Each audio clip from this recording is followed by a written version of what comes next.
চট্টগ্রামের ঐতিহাসিক পলো গ্রাউন্ডে বিএনপির তারুণ্যের সমাবেশে নেতাকর্মী ও জনতার ঢল নেমেছে। এই মুহূর্তে সেখানে আছেন সহকর্মী আহমেদ সালেহীন এবং শফিকুল আলম। সরাসরি শুরুতেই যাচ্ছি শফিকের কাছে।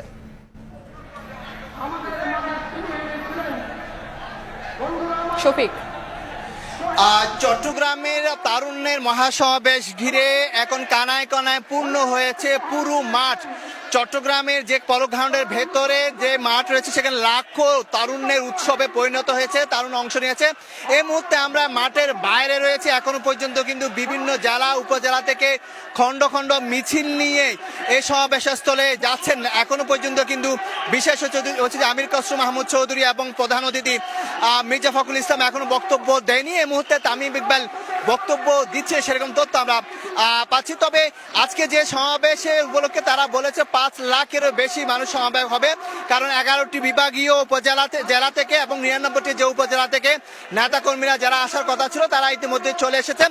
এবং এই পলো গ্রাউন্ডের আশেপাশে কয়েক কিলোমিটার এলাকা জুড়ে চট্টগ্রামের নিউ মার্কেট এবং এই যে পশ্চিমে যে টাইগার পাস সহ বিভিন্ন এলাকায় কিন্তু লোকারণ্য হয়েছে, পরিণত হচ্ছে কানায় কানা পরিণত হয়েছে চট্টগ্রামের এই পলো গ্রাউন্ড মাঠ। এখান থেকে তারা একটি বার্তা দিতে যাচ্ছেন, সেটি হচ্ছে তরুণ সমাজকে উদ্বুদ্ধ করা, সচেতন করা এবং অনুচিত সমাজকে নিয়ে আগামীতে বিএনপি এগিয়ে চলা। তাদের যে মূল মেসেজ সেটি হচ্ছে তরুণদের প্রায় 1 কোটির বেশি তরুণ ভোটার রয়েছে, সেই ভোটারদের মন জয় করতেছে এবং সেটির জন্য মূলত এই তারুণ্যের যে অধিকার প্রতিষ্ঠা, ভোটের অধিকার প্রতিষ্ঠার এই সমাবেশ থেকে নিশ্চয়ই আরেকটি কোনো বার্তা দিবে। আগামীতে তাদের কি প্রোগ্রাম হতে যাচ্ছে, কি কর্মসূচি দিবে বিএনপির মহাসচিব মির্জা ফখরুল ইসলাম আলমগীর মুখে আমরা জানতে পারবো। তবে এই মুহূর্তে যে চট্টগ্রামের এই পলো গ্রাউন্ডের আশেপাশে যে মাঠ, সেখানে যে কানায় কানায় মানুষের পূর্ণ হয়েছে।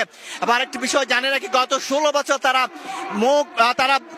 মনের ভাষা প্রকাশ করতে পারেন, সমাবেশ করতে পারে, তারা সেটাই বলেছেন। এখানে মূলত তাদের সে বাদ ভাঙা উচ্ছ্বাসে আমরা দেখতে পেয়েছি আসলে তাদের যে স্বাধীনতা, অর্থাৎ 5 আগস্ট বিপ্লব পরবর্তী স্বাধীনতার পর এটি হচ্ছে বিএনপির সবচেয়ে বড় শোডাউন এবং বিএনপির সবচেয়ে বড় সমাবেশ। এবং সেখান থেকে তারা তরুণদেরকে টার্গেট করে এই সমাবেশের আয়োজন করেছে, যেখান থেকে তাদের মূল টার্গেট হচ্ছে তরুণ সমাজকে উদ্বুদ্ধ করা এবং আগামীতে যে নতুন বাংলাদেশ হবে।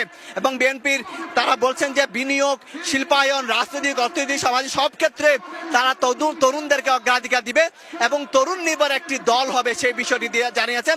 এখানে আজকে মূলত এখানে স্বেচ্ছাসেবক দল, তা বিএনপি যে অঙ্গ সংগঠনগুলো রয়েছে, ছাত্র দল, যুব দল, স্বেচ্ছাসেবক দলের নেতা কর্মীরা বিভিন্ন উপজেলা থেকে এসে, বিশেষ করে 3 পার্বত্য জেলা বান্দরবান, খাগড়াছড়ি, রাঙ্গামাটি, কক্সবাজার সহ বিভিন্ন এলাকা থেকে এবং আরো লক্ষ্মীপুর, ফেনী, নোয়াখালী সহ বিভিন্ন যে জেলাগুলো রয়েছে সেখান থেকে নেতা কর্মীরা রয়েছেন। হয়তো আরো আধা ঘন্টা সময় নিতে পারে, যেহেতু বিশেষ অতিথি এবং প্রধান অতিথি এখনো বক্তব্য দেয়নি।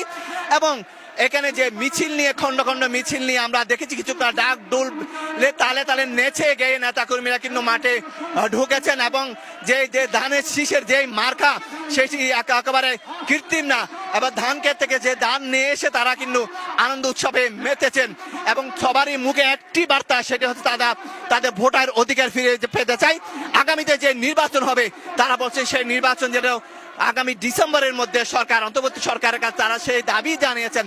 অর্থাৎ মূল যে মেসেজ সেটি হচ্ছে আগামীতে নির্বাচন এবং সেই নির্বাচনে তরুণ সমাজকে টার্গেট করে এই তারুণ্যের অধিকার প্রতিষ্ঠার, তারুণ্যের রাজনৈতিক অধিকার প্রতিষ্ঠার এবং ভাবনার এই সমাবেশ।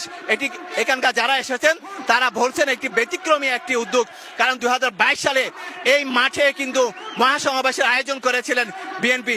অর্থাৎ বিএনপি কোনো বড় ধরনের প্রোগ্রাম নিলে, কর্মসূচি নিলে প্রথমে সে চট্টগ্রাম থেকে টার্গেট করে, ঠিক একইভাবে 2022 সালের পর 3 বছর পর আবার চট্টগ্রামের পলো গ্রাউন্ড থেকেই বিএনপির কর্মসূচির মাধ্যমে বিএনপি তাদের যাত্রা শুরু করছেন এবং বিএনপি আগামীর যে পথ চলা সেটি কিন্তু এখান থেকে শুরু করেছেন। এবং এইটি ছাড়া চট্টগ্রামে যে অন্যান্য যে বিভাগগুলো রয়েছে, দেশের অন্যান্য যে বিভাগগুলো রয়েছে, সেখানেও কিন্তু তারুণ্যের এই অধিকার প্রতিষ্ঠার এই সমাবেশ তারা করবেন। এবং আমরা আসলে এই যে যারা তরুণ সমাজ এসেছে, আমরা দেখেছি যে বিভিন্ন জেলা থেকে যারা এসেছে অধিকাংশ কিন্তু তরুণ সমাজ এবং তারুণ্য। এবং আগামীতে যে 1 কোটি যে ভোটার, সে ভোটারদেরকে টার্গেট করার জন্য তারা এই সমাবেশে বিভিন্ন জায়গা থেকে তরুণদেরকে তারা এনেছেন এবং তরুণদেরকে এনেই সমাবেশে সম্পৃক্ত করেছেন। তারা বলছেন যে আগামী যে নতুন বাংলাদেশ সেটি হবে তারুণ্য নির্ভর, এবং সবকিছু মিলে যেটি বলতে পারি আমরা যেটি বার্তা দিতে পারি সেটি হলো গত 16 বছরে যে নির্যাতন নিষ্পেষিত হয়েছে সেখান থেকে তারা এখন রাজপথে নেমে এসে তাদের নিজের অধিকার প্রতিষ্ঠা করতে পারছেন, সেই বার্তায় তারা দিচ্ছেন। তো এই মুহূর্তে আমি যে চট্টগ্রামের যে পলো গ্রাউন্ড মাঠের বাইরে আছি এবং সেখানে ভেতরে রয়েছেন সালাহীন, আমরা তার কাছে যাব, সেখানকার ভেতরের যে প্রধান অতিথি বা বিশেষ যারা বক্তব্য দিবেন সেখানকার তথ্য জানার জন্য আমরা মাঠের ভেতরে চলে যাচ্ছি। বিএনপির অঙ্গ সহযোগী সংগঠন তারা চট্টগ্রামের পৌর গ্রাউন্ড মাঠে বিশাল সমাবেশ আয়োজন করেছে এবং সমাবেশে ইতিমধ্যে কয়েক লাখ মানুষের আসলে জমায়েত হয়েছে, তরুণদের জমায়েত হয়েছে, সেটি কিন্তু আমরা দেখতে পাচ্ছি। আপনারা কিন্তু সংবাদ সংগ্রহ করতে গিয়ে দেখেছি আসলে মাঠের পুরো মাঠ আসলে কানায় কানায় পূর্ণ হয়ে গেছে। ইতিমধ্যে বিএনপি মহাসচিব আলমগীর এবং বিএনপি স্থায়ী কমিটির সদস্য আমির খসরু মাহমুদ চৌধুরী তিনি মঞ্চে পৌঁছেছেন এবং তাদের মধ্যে তরুণদের মধ্যে বিএনপির অঙ্গ সহযোগী সংগঠন তারা বক্তব্য রাখছেন। আর আমরা একটি বিষয় বলে রাখতে চাই যে নতুন তথ্য সেটি হচ্ছে কিছুক্ষণ আগে বাংলাদেশ জাতীয় দলের ক্রিকেটার এবং বাংলাদেশ জাতীয় দল ক্রিকেট দলের ওপেনার তামিম ইকবাল খান তিনি চট্টগ্রামের কিছু সন্তান তিনি কিন্তু এই মঞ্চে এসেছেন তরুণদের প্রতিনিধিত্ব করতে, সেটা আমরা জানতে পেরেছি এবং আমরা দেখছি তিনি মঞ্চে অবস্থান করছেন। বিএনপি মহাসচিব আলমগীর এবং আমির খসরু মাহমুদ চৌধুরীর সঙ্গে কিন্তু তামিম ইকবাল বসে আছেন মঞ্চে। কিছুক্ষণ পরে তিনি বক্তব্য রাখবেন বলে আমরা জানতে পেরেছি।